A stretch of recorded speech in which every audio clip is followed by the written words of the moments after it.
Vous souhaitez utiliser Stable Diffusion mais vous ne savez pas comment faire pour l'installer ou c'est trop compliqué pour vous ou bien alors vous n'avez pas le matériel nécessaire pour l'installer. Eh bien je vous propose aujourd'hui un service en ligne qui va vous permettre de générer jusqu'à 1000 images par jour gratuitement avec Stable Diffusion 1.5 et ou la version 2.1. Ce service s'appelle Playground. Il suffit de saisir cette adresse dans votre navigateur pour accéder à cette page et regardez-moi ce petit lapinou comme il est trop mignon. Je vous explique tout dans cette vidéo. Quand vous êtes sur le site, je vous conseille de vous faire un compte, ce qui va vous permettre de générer des images et d'avoir une galerie personnelle. Alors, qu'est-ce qu'on va trouver dans Playground? Eh bien, vous avez d'abord, quand vous tombez sur le site, une galerie, un petit peu comme celle que l'on trouve sur Lexica. Et quand vous cliquez sur une image, vous allez bien sûr voir l'image en grand, l'utilisateur que vous pourrez suivre, et vous avez son prompt, ainsi que le style utilisé et les réglages pour générer l'image. Vous pourrez télécharger l'image, copier le lien, cliquer sur j'aime, et chose hyper intéressante, vous allez pouvoir copier le prompt, faire un remix, c'est-à-dire essayer de refaire la même chose dans Playground et de voir l'original. Bien, alors je vais vous montrer d'abord la façon classique pour faire des images. Vous allez cliquer sur Create à côté de votre avatar et là, on se retrouve dans une interface qui est celle habituelle de Stable Diffusion. Dans la colonne de gauche, vous allez pouvoir saisir un prompt. Si vous cliquez là, vous allez pouvoir saisir des prompts négatifs. Et là, vous avez des filtres que vous pourrez utiliser qui vont grandement modifier l'aspect de votre image. Et là, regardez ce que vous avez. Image to image. Ouais, vous allez pouvoir modifier des images à l'intérieur de Playground. Dans la colonne de droite, on va trouver les modèles que l'on peut utiliser. Et vous pouvez noter que vous avez donc bien la version 1.5 et la version 2.1, mais on retrouve aussi la version DALL-E. Alors, si vous cliquez sur cette dernière, vous aurez ce petit message qui vous dit que pour utiliser DALL-E, eh bien, il vous faut un abonnement. On va pouvoir faire des images autres que des images au format carré. Et encore une fois, vous ne pourrez pas dépasser 1536 pixels pour un côté avec la version gratuite. Après, en ce qui concerne les réglages, eh bien, c'est des réglages qu'on a déjà l'habitude de voir avec Stable Diffusion. Si vous n'avez pas l'habitude d'utiliser Stable Diffusion, je vous invite à regarder cette vidéo dans laquelle je vous explique brièvement les différents paramètres pour Stable Diffusion. Vous allez pouvoir générer de 1 à 4 images en même temps. Et là, on vous dit que si vous souhaitez avoir une session privée, eh bien, il va falloir aussi payer. Et là, vous avez un truc sympa, vous avez importé une image. Et à partir de ça, on verra ça tout à l'heure, on va pouvoir éditer une photo avec un prompt. Genre, ajoute-moi des lunettes, eh ben, il va ajouter des lunettes. Il y a évidemment plein d'autres choses qu'on va pouvoir faire et on verra ça au fur et à mesure de la vidéo. Par exemple, je vais taper un prompt, voilà, je voudrais une espèce d'armure un petit peu cyberpunk, et j'ai mis ici, dans le prompt négatif, noir et blanc. Je ne veux pas que ce soit en noir et blanc, et je vais utiliser la version 1.5 avec un format peut-être vertical du 512 par 768. Je vais laisser ici le prompt guidance, donc c'est les CFJ Scale à 7. Je vais laisser les steps ici à 50. Le seed, bien sûr, je le mets en aléatoire. Si je clique ici, j'ai plus d'options. C'est quoi? Ce sont les sampleurs. Vous avez accès à plusieurs types de sampleurs. Donc là, je vais prendre des DIM et je vais choisir 4 images.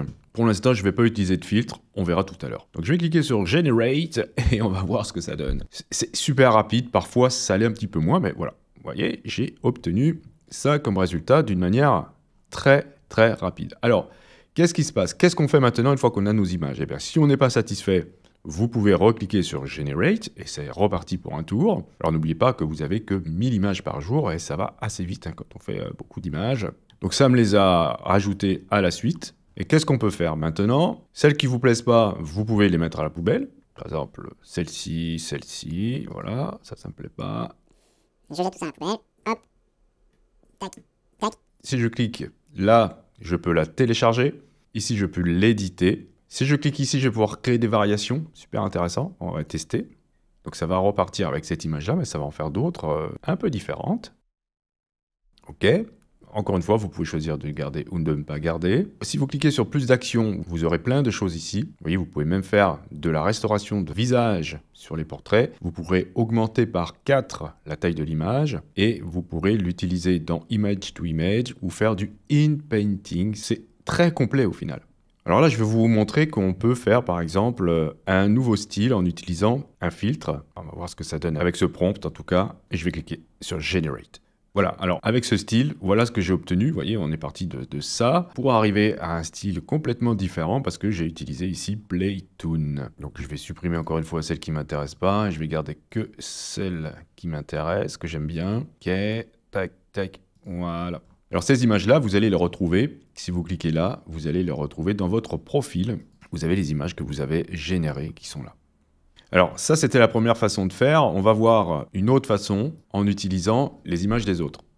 Donc là, je suis dans la galerie et je me dis, voilà, ce petit lapin-là, il est super mignon. Je vais cliquer ici sur Remix pour me retrouver maintenant avec tous les réglages en fait qui ont été utilisés pour générer cette image. Alors attention, vous allez avoir ce message souvent pour vous dire que même si vous réutilisez les mêmes paramètres, vous n'aurez pas forcément la même image. Donc là, je vais regarder un petit peu tout ce qui a été utilisé. Vous voyez ici le seed, c'est le seed utilisé de l'image. On peut le constater si on regarde l'image d'origine. Ok, donc c'est bien le même. Et si je souhaite faire autre chose, je vais remettre le seed en aléatoire et je clique sur Generate. Et avec un peu de chance, je vais obtenir une image très proche de celle que j'ai vue dans la galerie. Ok, ouais, bof, je vais poursuivre. Alors, j'ai fait plusieurs rendus, hein. J'ai lancé plusieurs fois les rendus pour obtenir voilà, toute cette série d'images. Et là, je peux afficher plusieurs colonnes pour les avoir un petit peu toutes comme ça. Et du coup, je m'aperçois qu'il y a des choses très sympas. Par exemple, celle-ci, je l'aime beaucoup. Alors, je vais faire un tri. Celles que j'aime pas, je vais les enlever. Voilà, ça va simplifier un petit peu ma galerie. Je vais garder... Celui-là est trop chelou. Celle-ci, j'aime beaucoup. Alors, on va voir maintenant qu'est-ce qu'on peut faire avec ça. Déjà, je vais l'enregistrer, parce qu'on va peut-être s'en servir tout à l'heure. Je clique sur Download.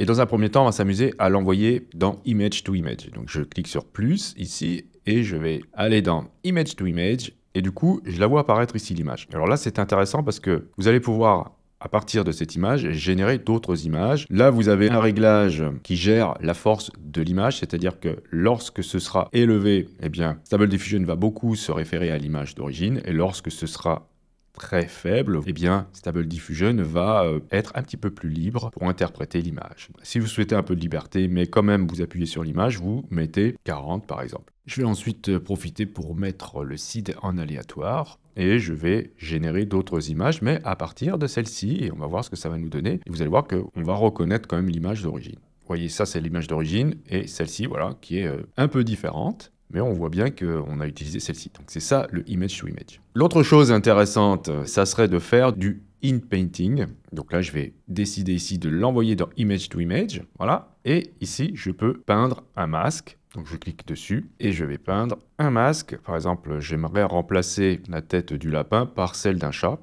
Donc une fois que vous avez terminé votre masque, vous cliquez sur Done. Et je vais changer le prompt et je vais mettre ici cat. Et notez que là, vous ne pouvez plus vous appuyer maintenant sur la force de l'image. Alors c'est là que vous allez pouvoir modifier les choses. Alors attention, si vous augmentez trop fortement la qualité, on va vous dire que dans la version gratuite, c'est pas possible. Je vais mettre aux alentours de 50. Et je vais mettre ici, allez, 12 par exemple, et je vais cliquer sur Generate. Et voilà, j'obtiens maintenant un chat. Alors la petite nouveauté qui est apparue il n'y a pas longtemps, on a la fonction ici Edit. Donc je vais cliquer dessus, ok, donc je vais partir avec cette image-là, et en fait voilà ce qu'il faut faire. Vous voyez, vous allez pouvoir écrire les changements que vous souhaitez. Par exemple, je vais mettre ici un chat avec des lunettes. Vous allez pouvoir ajouter des prompts négatifs. Ça a repris exactement les mêmes que tout à l'heure. Et là, vous avez d'autres petits réglages. La force de l'image. Ici, plus ce sera élevé et plus vous allez vous conformer à l'image d'origine. Là, vous avez la force de l'instruction. Donc, plus ce sera élevé et plus vous êtes proche de ce que vous avez écrit. Et là, vous avez la qualité. Encore une fois, on ne va pas aller trop loin, sinon on va nous proposer de payer. Je vais mettre la force de l'image, aller aux alentours de 1.5. La force de l'instruction, je vais le mettre à moitié peut-être. Et la qualité, je la laisse à 50. Je mets le seed en random et je clique sur Generate. On va voir ce que ça fait. Ça me donne ce résultat. Vous avez la possibilité soit d'accepter l'image en cliquant sur Save Changes ou bien de faire Cancel. Moi ici, je ne vais pas faire Cancel. Je vais tout simplement dire que là, on va s'appuyer un peu plus sur l'image d'origine. Je vais le mettre au maximum, parce que vous voyez, ça a carrément modifié l'image, et c'est pas ce que je souhaite. J'obtiens ça, et je vais augmenter ici la force de l'instruction. Vous voyez, ça me fait quelque chose de complètement différent là aussi. Donc je vais le réduire, Et au final, avec une force A6, j'arrive à lui mettre des lunettes. Sauf que j'ai ici des petits effets de soleil. Donc je pourrais rajouter dans le prompt négatif, sun par exemple, glow. Parce que je ne veux pas de ça. Et je retente. Voilà, j'obtiens ce résultat qui est plutôt ce que je souhaitais. Donc je peux cliquer sur Save Changes. Du coup, eh bien, je vais avoir les modifications qui sont maintenant actées, on va dire. Et je peux continuer. Je vais ici dire que à nouveau, je souhaiterais par exemple qu'il ait une cape verte. Alors, il m'a tout mis en vert, donc ça c'est classique. Alors dans ce cas, je vais diminuer la force de l'instruction. Je vais le mettre à 2. C'est encore trop fort. Je vais le mettre à 1. Et c'est le chat qui est vert. Alors, malgré plein d'essais de combinaisons entre le prompt, les prompts négatifs et les réglages qu'on a là, voici ce qui ressemble le plus à ce que j'avais en tête, c'est-à-dire tout simplement la robe de chambre avec une couleur verte. Il faut préciser que ça, c'est très récent, ça va bientôt s'améliorer. Au passage, si j'avais voulu changer rapidement la couleur de cette robe de chambre, eh bien, dans Photoshop, ça se fait en 2 secondes. Donc voilà à peu près tout ce que vous allez pouvoir faire avec Playground. Pour l'instant, vous avez 1000 images possibles par jour, c'est énorme. Et vous aurez la possibilité, si vous souhaitez aller plus loin, il suffit d'aller cliquer sur Pricing. Vous avez des plans qui vous sont proposés. Vous avez donc la première version ici qui est gratuite pour tout le monde. Vous pouvez créer donc 1000 images par jour. Vous pourrez faire un usage commercial de vos images. Attention, Playground a aussi le droit d'utiliser vos images et vos prompts. Pour cela, il suffit d'aller vérifier dans les Terms of Service pour vous apercevoir qu'ils ont aussi un regard sur ce que vous faites. Avec la version 15 $ par mois, vous pourrez créer 2000 images par jour avec Stable Diffusion, etc. etc. C'est plus rapide pour générer. Si vous souhaitez ajouter en plus 10 $ par mois, vous aurez la possibilité de faire 800 images avec DALL-E, entre autres. Donc voici pour cette présentation de Playground. On va voir comment ça va évoluer dans le temps. Merci d'avoir suivi cette vidéo. Vous pouvez réagir dans les commentaires. Si vous avez aimé, c'est très utile pour la chaîne que vous cliquiez sur le pouce bleu. Et bien sûr, si vous n'êtes pas abonné, vous pouvez le faire en cliquant sur abonnez-vous. N'oubliez pas la petite clochette pour être averti des prochains tutos. Et en attendant, vous pouvez aller voir cette vidéo si vous ne l'avez pas encore vue. À très bientôt.